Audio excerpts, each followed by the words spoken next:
Hello there, it's Sandip, and in this video I'm going to show you an interesting knight sacrifice idea in the French defense, which strictly speaking is not a knight sacrifice because black gives up a knight for 3 pawns. However, the resulting position is interesting because black has passed pawns which are likely to become connected. And even more fascinating is that when players with the black pieces reach this position in the Lichess database, they tend to blow it by making one specific blunder. So let's go ahead and study it. So we have e4, e6, the French defense, of course. Normal continuation is d4, d5. And here you can have e5 or d takes e5, which is the exchange and advanced variations. But we require the main line, so knight c3. And we go with the classical variation, knight f6. And almost certainly your opponents are going to play the move e5 and push the knight back. So we have e5, knight d7. And here the main move is f4. You can see that's the most popular continuation in the Lichess database. And also in the Masters database, it's the top engine move, f4. And now you have to play the move c5. Otherwise, white is just going to take control over the entire position. You can see here in the Masters database, pretty much everyone plays c5. And so the point of c5 is to contest the center and put a lot of pressure on this d4 pawn. No real point in white taking, because if you take, you just help black's development. So now you have knight f3, knight c6, tension grows, bishop e3, and now comes this move, queen b6. Strictly speaking, not the best move. If you download Stockfish and let it calculate this position, I do believe it likes the move a6. Queen b6 sort of gives white an advantage, I believe plus 0.6, plus 0.7.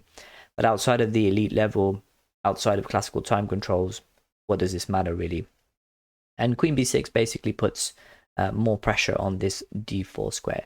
Now you have this move, knight a4, hitting the queen, and we have queen a5 check, c3. You cannot play queen b4 check, because after c3 the queen is hit, it retreats to a5, and now this is basically a free pawn. You'll say, no it's not, I'm defending it 3 times, but the resulting position is terrible for black.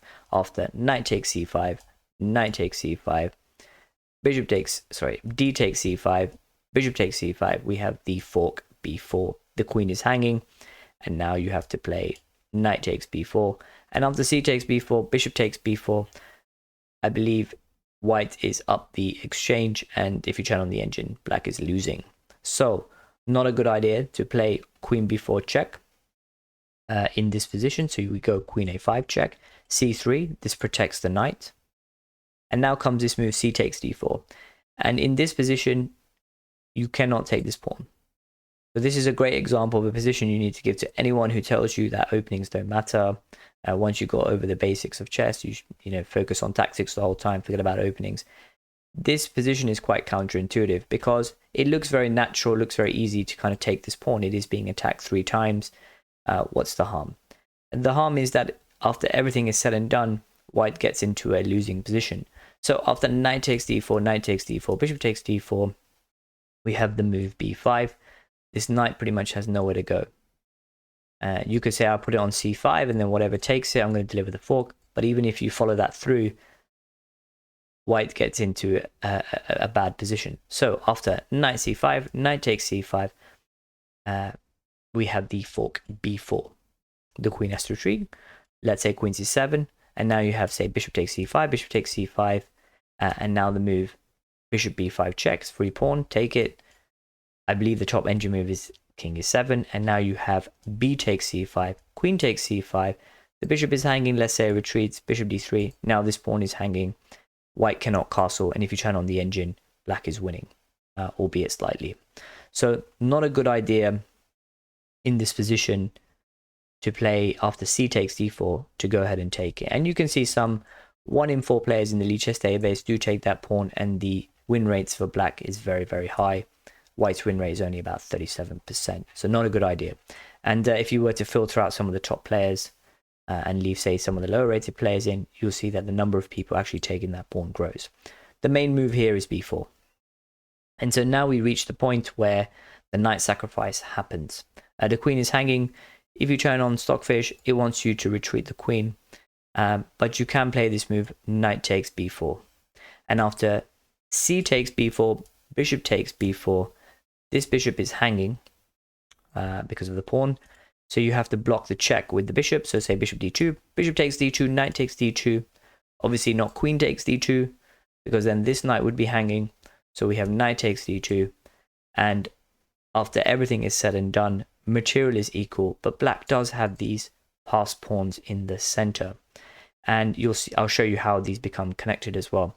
Now, if you turn on the engine, it doesn't like this knight sacrifice idea. So if you download stock vision and let it calculate for a while, it does give white a +1.5, +2 advantage. So it doesn't think that these passed pawns are much of a threat. However, from a human eye perspective, if you play outside the elite level, you play in rapid or blitz, you could see how this could become a problem for players with the white pieces. And so now after b6 is black's move, the idea of b6 is not to play bishop b7 and fianchetto to the light square bishop, but to instead play knight c5 and basically support a pawn push. And so white has to basically shut this down. So it plays the move bishop d3. Now after knight c5, this material is forked, and you probably want to hold on to your light square bishop because the position is opening up. You have some pawns on dark squares. This is a good piece. So let's say you have knight takes c5, b takes c5, and now you have connected passed pawns in the center. And you can see how this could be a little bit dangerous. Now you might say, why do I need to allow the variation where these pawns become connected like this? The trouble is that if you play some move like bishop e2, let's say, getting ready to castle, then d3 is a very powerful move from black. You'll say that's a free pawn. Not really. After bishop takes d3, you have the move queen b4. And this hits this pawn, and now this knight is hanging. You'll say this knight is not hanging. It is, because let's say you castle, you defend this f4 pawn, now you have the move b5. And where is this knight going to go? This knight is trapped. So although after this knight retreats and you take it, although neither side is winning, white's advantage is pretty much gone. So bishop d3 is pretty much necessary. So let's say bishop d3, we go back to the position, knight c5, knight takes c5, b takes c5. And you can see this position has been reached some 300 times in the Lichess database. So let's say castles, the main moves. So we have 296 games where this position has been reached in the database. And white won 51%, black won 44%. Okay, so you can say not a great win rate for black. However, I believe that the win rate for black would be much, much better if 1 in 2 players did not proceed with the move c4, which is what you see in the database. So 1 in 2 players, almost 1 in 2, go with this move c4, which is a complete blunder. So white goes from having a slight advantage to having a completely winning position. You might want to pause the video, work out the winning tactic. Well done if you did. The winning move is bishop takes c4. And now after d takes c4, knight takes c4, this knight is heading to d6, a brilliant outpost, and there's pretty much nothing black can do about it. So after, say, queen d8, the queen was hanging, knight d6 check, the king loses castling rights, king e7, and now how are you going to get rid of this knight? Because you have a light squared bishop, and this knight is on a dark square, so if you want to get rid of it, you're probably going to have to do it with a rook. And now this pawn on d4 is loose. And if you turn on the engine, +6, +7, +8, it's a completely lost position for black. So in this position, after castling, black cannot play the move c4, which looks very natural. And 1 in 2 players played this move c4, but it's completely losing. And one wonders, without that move, would black have better win rates here? So anyway, I hope you enjoyed that video. And just remember that in this position, after b4, you can try this knight takes b4, interesting knight sacrifice idea, where you get 3 pawns as compensation, some passed pawns which are probably going to become connected. If you have any thoughts on it, do leave them below. Thank you very much for your time.